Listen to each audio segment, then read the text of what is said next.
Bismillahirrahmanirrahim. Assalamualaikum warahmatullahi wabarakatuh. Ashadu an la ilaha illallah, ashadu anna Muhammad Rasulullah. Allahumma sholli ala sayyidina Muhammad wa ala ali sayyidina Muhammad kama sholaita ala sayyidina Ibrahim wa ala ali sayyidina Ibrahim bil alamina innaka hamidum majid. Alhamdulillah kita bisa bersua lagi ya.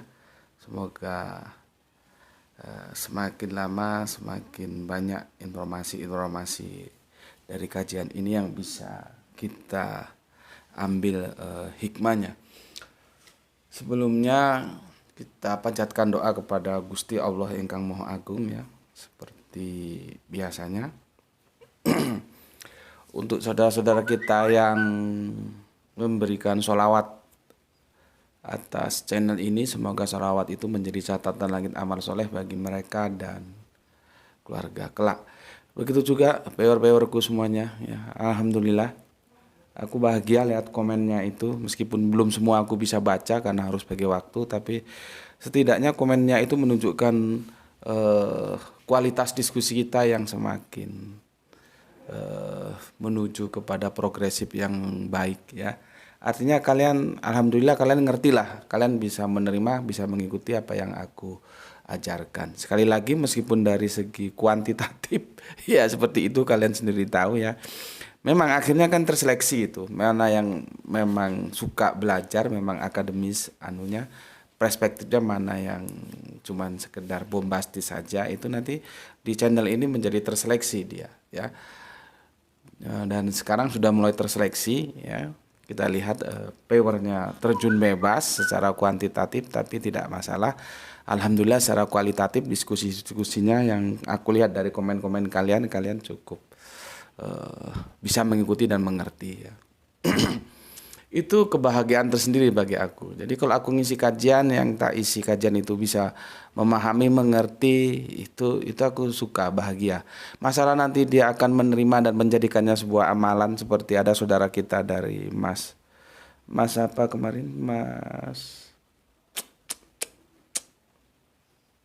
JK atau siapa begitu ya singkatannya, yang dia bilang sejak mengikuti kajian ini dia tidak pernah meninggalkan sholat duhur dan sholat Jum'ah.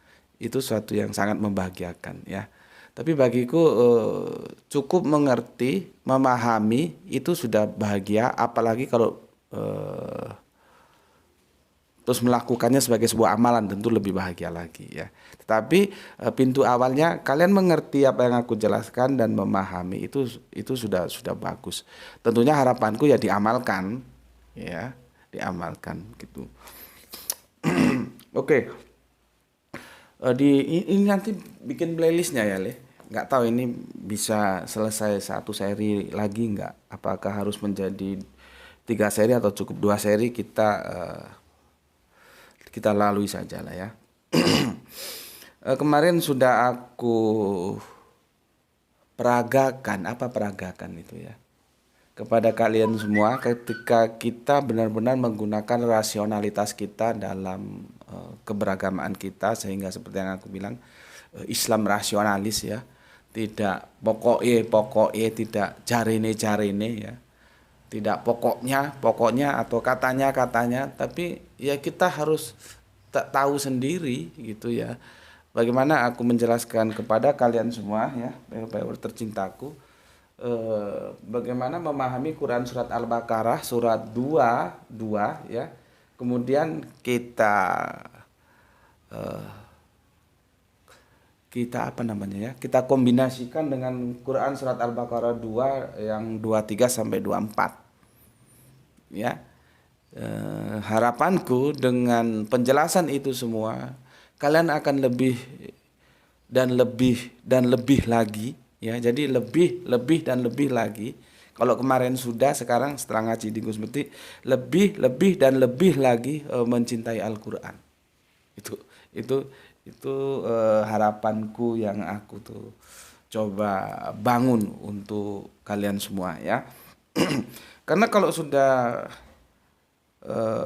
berpijak atas dasar pengetahuan, itu dia benar-benar bisa mendudukkan bahwa cinta itu tidak bisa cuman sekedar katanya atau jarine gitu ya. Tapi kan sudah tahu, oh iya, ternyata memang Al-Quran itu benar-benar wahyu dari Allah dan dia menjadi panduan kehidupan kita. Ya. Dan Al-Quran adalah kitab yang membuka dirinya untuk diuji bagi mereka yang meragukannya. Kan begitu. Oke. Aku ngopi dulu.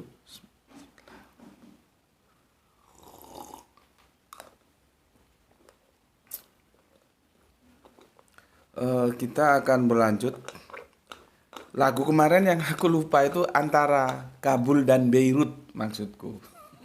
Itu lagunya Bimbo ya. Antara Kabul dan Beirut. Tajuk kita kali ini antara Alif dan Umi ya. Antara Alif dan Umi.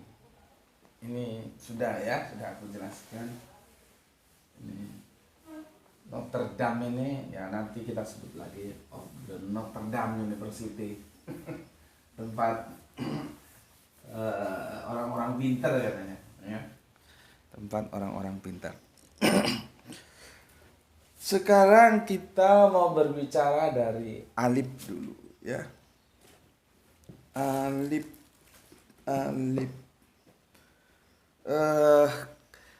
Kalau kalian cari itu sumber informasi ya, ada yang mengatakan bahwa huruf-huruf Arabian itu ada yang 28, ada yang 29, bahkan ada yang 30 ya.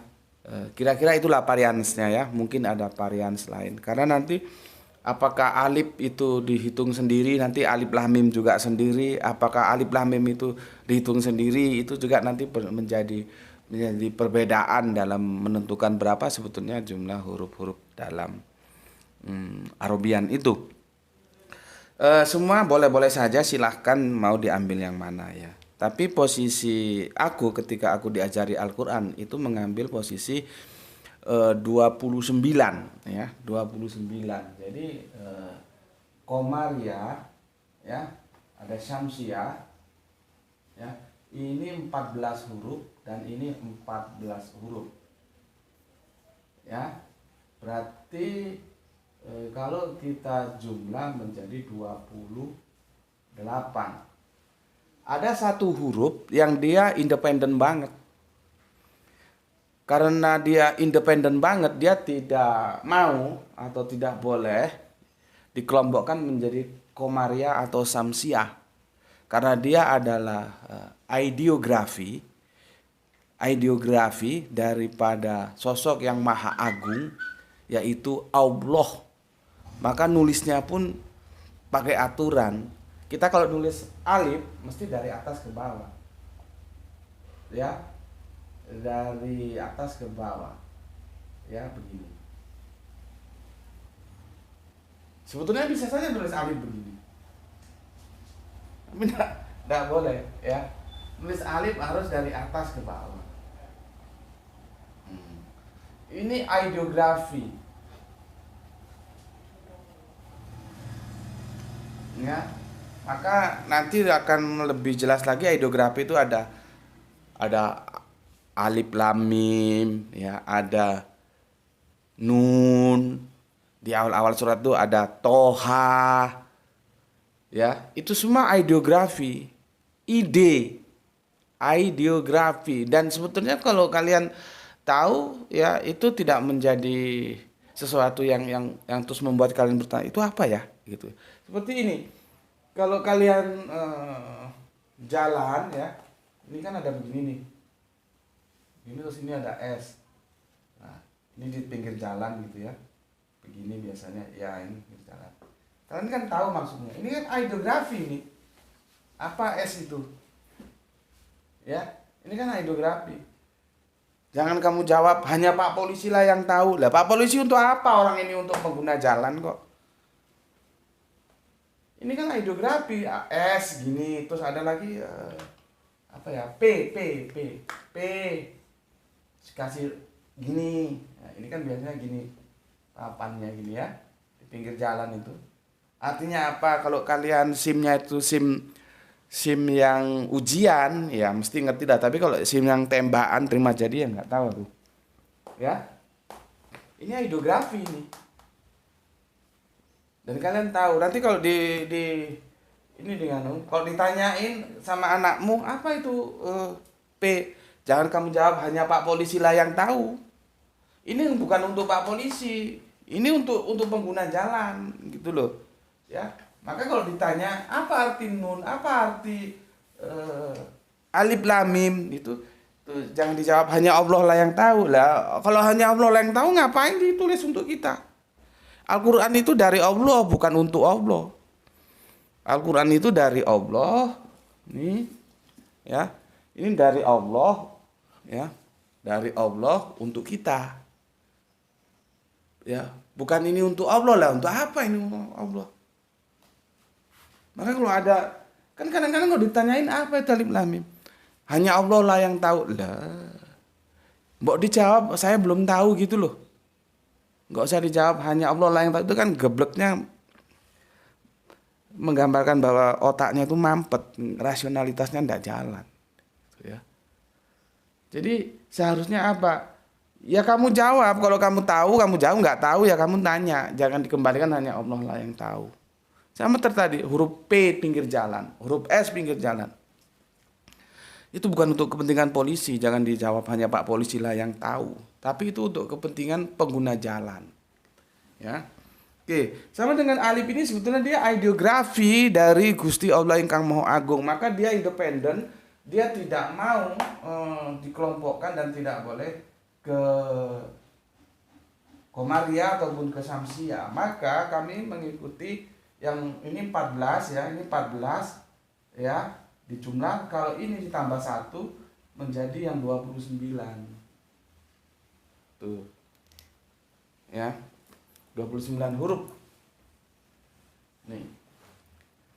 Tetapi kembali lagi kalau kau cari informasi itu ada yang tidak 29, ada yang 28, bahkan ada yang 30, bahkan ada yang lebih sepertinya. Aku pernah baca itu. Ya terserah saja. Kamu mau ikut yang mana itu no problem. Yang penting kamu tahu dulu dasar kerangka berpikirnya. Ya. Jadi alif itu begitu. Oke. Ini sepertinya satu tarikan napas ini antara alif dan umi, ya. Alif dan umi.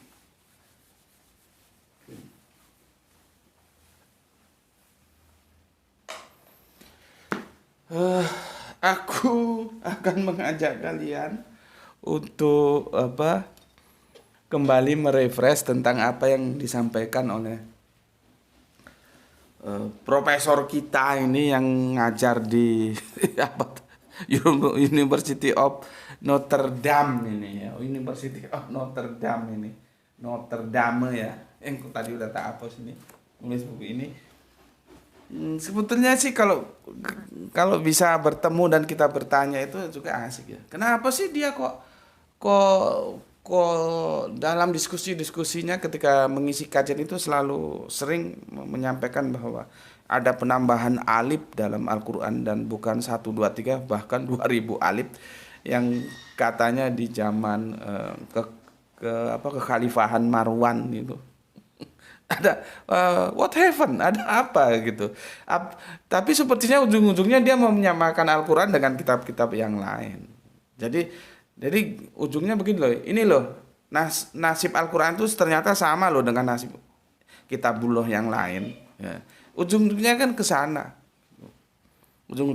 sana. Maka ketika video itu dikaji oleh teman pendetaku dan dia sangat sekali welcome dengan apa yang diterangkan oleh si Munin Siri ini, profesor ini ya. Aku sih gampang seperti yang aku bilang. Kalau memang itu benar, kenapa bismillah itu kok tetap aja bismillah, kok enggak ditambahi alif bismillah? Ya, kan akhirnya itu menjadi nampak bahwa kebohongan itu kalau kita cerdas mengkritisinya pasti nampak lah bahwa referensi yang dia nukil, referensi dia buku apa itu kemarin itu nggak bener lah itu, ya. Kita kan bertanya kenapa Bismillah itu, karena Bismillah itu kalau secara nahu sorob atau secara sorob nahu kalau kami bilang, jadi kata dulu baru kalimat, bukan kalimat baru kata. Karena narasi itu dibangun atas diksi. Sebelum ada narasi, diksi dulu. Maka yang benar sebetulnya sorob nahu. Tapi kita terlanjur bilangnya nahu sorob itu apa? Ya, secara ilmu sorob nahu itu bismillah itu yang benar, tapi bismillah itu yang salah. Dan aku kemarin diskusi sama teman-teman bilang bahwa jangan sekali-kali menundukkan Al-Quran itu dengan sorob nahu. Karena sorob nahu itu dibangun dari Al-Quran. Bagaimana mungkin kalian mau menundukkan Al-Quran dengan sorob nahu? Sorob nahu itu adalah sebuah tools atau instrumen yang dibuat untuk membantu kita memahami Al-Quran. Jadi tidak bisa sorob nahu itu menundukkan Al-Quran. Ya tidak mungkin lah, tidak logik. Orang sorob nahu sendiri itu dibentuk dari Al-Quran, kok dia mau menundukkan Al-Quran, kan tidak. Jadi artinya nanti ada hal-hal yang itu secara sorob nahu itu salah. Tapi dia tidak bisa disalahkan. Orang sebelum ada sorob nahu itu kan Al-Quran itu sudah ada, dan dari sorob nahu itu sebuah alat yang digunakan untuk memahami Al-Quran. Dari mana dibangunnya? Dari Al-Quran. Aku berkali-kali bilang ya, seperti asbabun nusul itu juga kan alat. Sorob nahu juga alat. Terus artinya kenapa gitu? Ya terserah kamu. Kalau kamu perlu alat bantu ya kamu pakai. Kalau enggak ya enggak usah. Gitu ya. Jadi orang-orang yang jago-jago baca Arabian itu dia enggak perlu harokat, enggak perlu sorob nahu ya. Karena dia sudah jago, dia baca gitu aja, gundul gitu ya, dia ngerti. Tapi untuk kita, apalagi aku ini ya, itu kan perlu bantuan itu. Tapi jangan sekali-kali menundukkan Al-Quran itu dengan sorob nahu gitu loh. Karena bagaimanapun kata itu punya keterbatasan untuk mengungkapkan fakta. Ya. Dengarkan, kata itu punya keterbatasan untuk mengungkapkan fakta. Punya keterbatasan dia.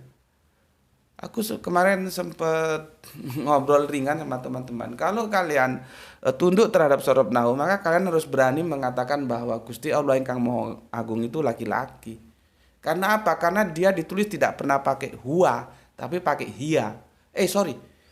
Dia tidak pernah pakai hiya, tapi pakai huwa. Kul huwallahu ahad. Ya. Katakan bahwa dia laki-laki, kan? Bukan hiya, tapi huwa. Kul huwallahu ahad. Ya. Kalau di terjemahan bahasa Inggris menjadi he dan she gitu. Tapi apakah Allah itu laki-laki? Kan tidak bisa, karena Allah tidak pernah menjelaskan apa namanya itu gendernya, ya tidak pernah. Dan terjemahan Al-Quran yang pernah kita bahas bahwa bagaimana dia punya anak, dia sendiri tidak punya istri gitu, itu salah. Karena terjemahan istri itu kalau kita tarik itu ke jadi sahabat, kawan, bukan istri. Karena kalau sini sudah dipastikan istri, maka sini suami, maka Allah menjadi laki-laki kalau begitu. Sebenarnya kan penerjemah itu tidak secermat itu. Seharusnya jangan diterjemahkan istri. Dia tidak punya sahabat atau pasangan gitu aja. Kalau pasangan kita tidak bisa menentukan. Kan sama aja kalau aku bilang sandal misalkan ini kiri, berarti yang itu mesti kanan. Karena ini sudah kiri. Sebaliknya kalau aku pegang yang ini yang kanan, maka yang itu kiri. Karena kanan pasangannya kiri, suami pasangannya istri. Kalau di sini sudah ditentukan istri, maka di sana mesti suami. Kan gitu. Tapi kalau di sini ditentukan pasangan, Nggak bisa ditentukan apakah suami, apakah kanan, nggak bisa. Gitu. Ya, itu diskusi-diskusi kami yang tentunya ya biasa ya, ada tarik ulur itu biasa dalam diskusi. Ya, oke. Sekarang kita harus tahu dulu tentang alif. Ya. Alif itu adalah huruf-huruf sebagai ideografi lambang Allah, maka dia tidak boleh dimasukkan ke dalam kelompok huruf komaria atau huruf samsiah. Alif adalah independen, yang seperti aku bilang tadi. Ya, alif itu independen. Dari sini aja kita sudah tahu, mana mungkin ditambah-tambah. Mau ditambah-tambah, ya, tidak mungkin. Sekarang kita akan mencari komparasi, ya. Komparasi antara surat Al-Fatihah, ya, surat Al-Fatihah surat pertama dan ayatnya yang ke-1 juga. Itu tertulis begini loh, dengan menyebut nama Allah yang Maha Pengasih lagi Penyayang. Dengan menyebut nama itu tulisannya beda loh, itu tulisannya ya. Tapi artinya kan sama itu. Bismillahirrohmanirrohim. Bismillah. Milah, ya, itu kamu lihat lagi di komparasinya Quran surat Al-Alaq 96 ayat 1, ya, Iqra bismi rabbikal ladzi khalaq. Bisminya itu lihat, bisminya sama tapi penulisannya beda, bacanya tentu beda ya.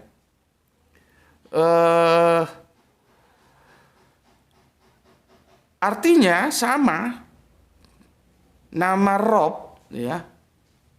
Kalau di Al-Fatihah itu nama Allah, ya. Kalau di Al-Alaq nama Rob, ya, gitu. Dan aku jelaskan dulu tentang Al-Fatihah, ya. Al-Fatihah, ya. Itu kan begini, Al-Fatihah itu bismillah itu posisinya seperti apa? Itu jadi perdebatan juga, ya. Apakah dia sekedar pembuka ayat, ya? Apakah dia termasuk bagian dari ayat, jadi dihitung sebagai ayat pertama, ya? Maka kita akan merujuk ke ini, Quran surat Al-Hijr, ya. Surat yang ke-15 ayatnya 87. Ya, apa katanya? Dan sesungguhnya kami telah memberikan kepadamu 7 ayat yang dibaca berulang-ulang dan Al-Qur'an yang agung. Ya, 7 ayat. 7 ayat. Dan ini diulang-ulang. Ya inilah Fatihah. Di mana kita mengulang-ulangnya? Kita sholat kita baca Fatihah. Tanpa baca Al-Fatihah sholat itu menjadi tidak sah kan? Teori hukum fikihnya kan begitu. Ya. Dengan demikian kalau Bismillah itu tidak dimasukkan menjadi, dia tidak menjadi 7. Jadi 6 ayat. Bismillahirrahmanirrahim.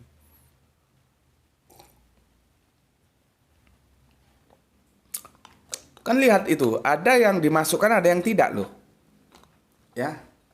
Ya aku sih hanya sekedar memberikan cara pandangku. Nanti kamu setuju ya ambil, enggak juga enggak apa-apa. Ya. Cara pandangku seperti ini. Surat Al-Hijr 15 ya, 87 mengatakan 7 ayat yang diulang-ulang yang diberikan untuk kita itu, ini merujuk pada Al-Fatihah. Dengan demikian maka Bismillah itu masuk dalam ayat sehingga kedudukan dia menjadi ayat pertama. Oke? Nah, sekarang kita komparasi. Ini sudah ya. Kita komparasi antara Quran surat Al-Fatihah ya, surat pertama ayat pertama. Ingat ya, Bismillah aku masukkan ayat. dengan Quran surat apa ini? Sebentar. Surat Al-Fatihah, surat Al-Alaq. Ya, Al-Alaq. Surat yang ke-96, sama-sama ayat pertama. Ya, ayat pertama. Ya. Perhatikan Quran surat Al-Fatihah, ya, surat pertama ayat pertama, dan Quran surat Al-Alaq surat 96 ayat pertama. Kamu cari di situ ada terjemahan Bismi. Terjemahannya sama. Bismi. Nampak ini, Le, catatannya? Ya, sama dengan Bismi ini. Ya. Coba kamu tarik ke Arabiunnya, beda enggak itu? Ya. Beda enggak? Aku sebelumnya akan menjelaskan dulu, nanti kita fokus ke sini ya. Tapi sebelum ke sini aku akan menjelaskan dulu berikut ini. Nanti kita fokusnya ke sini. Ya. Komparasi ini. Kita akan menuju ke Al-Qiyamah surat 75 ya. Quran surat Al-Qiyamah, kebangkitan ya. 75 ayatnya 17, 18,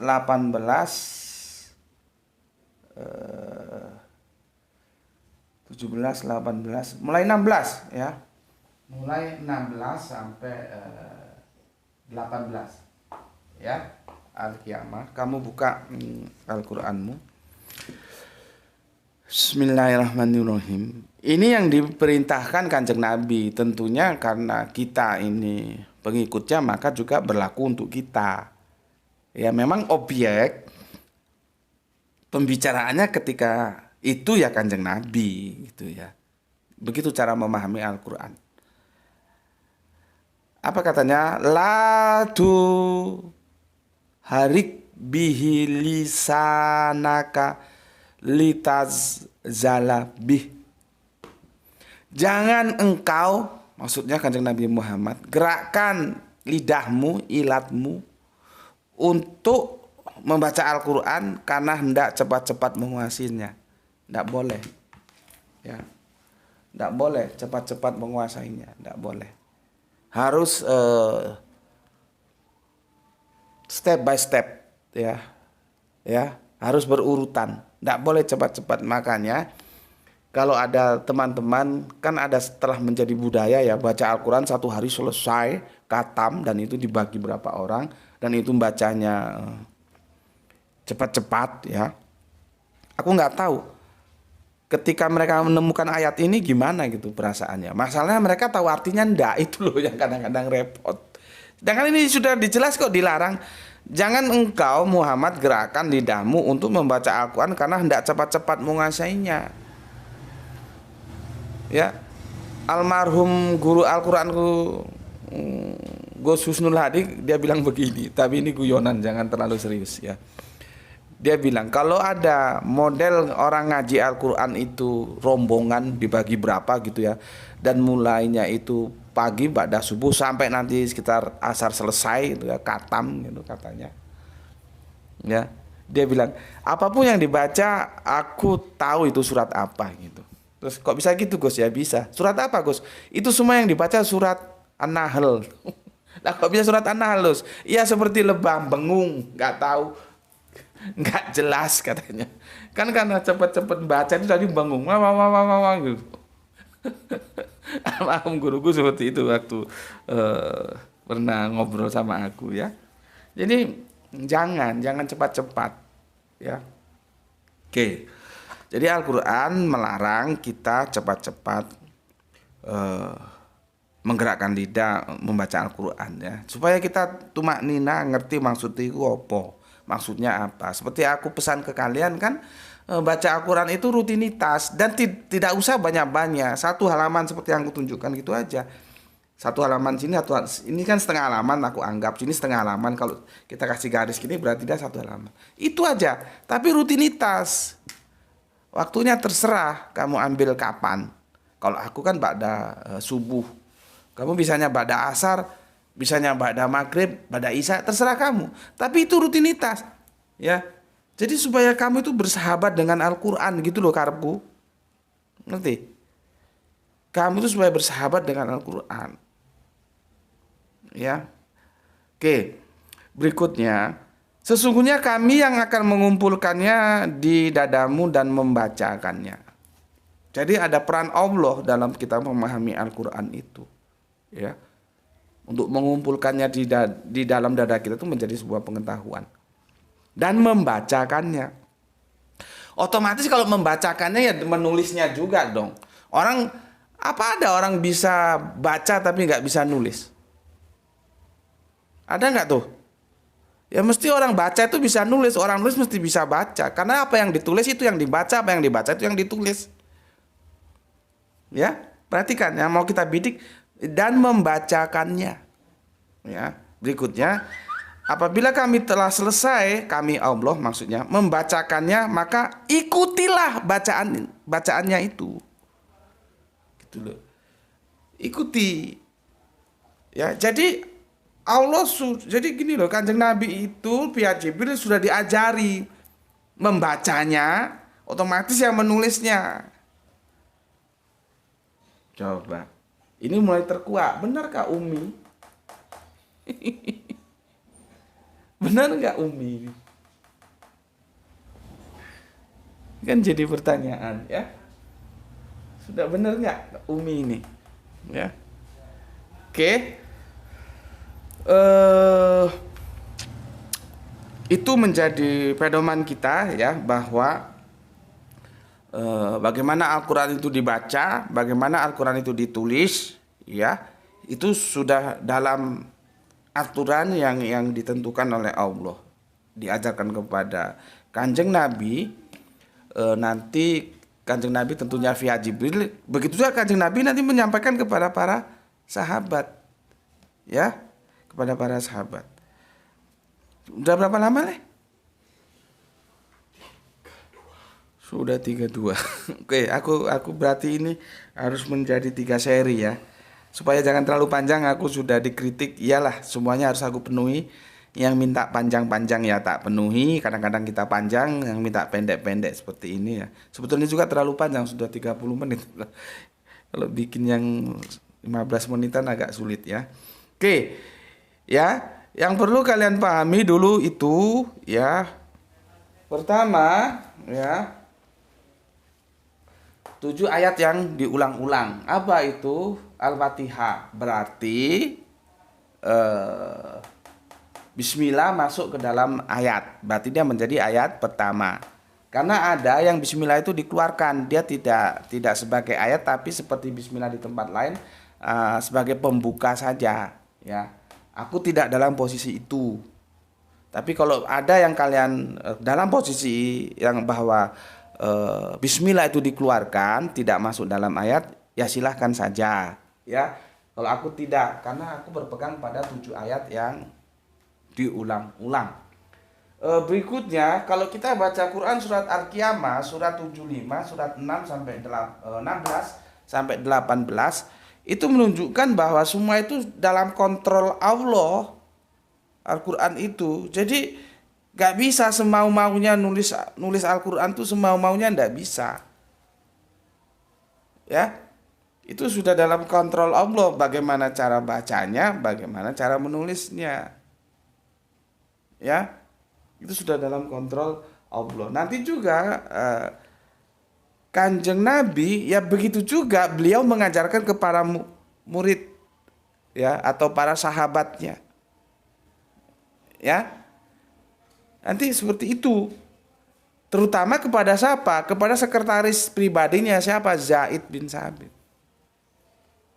Ya, jadi enggak terus ini kurang alif ditambahi alif gundulmu apa?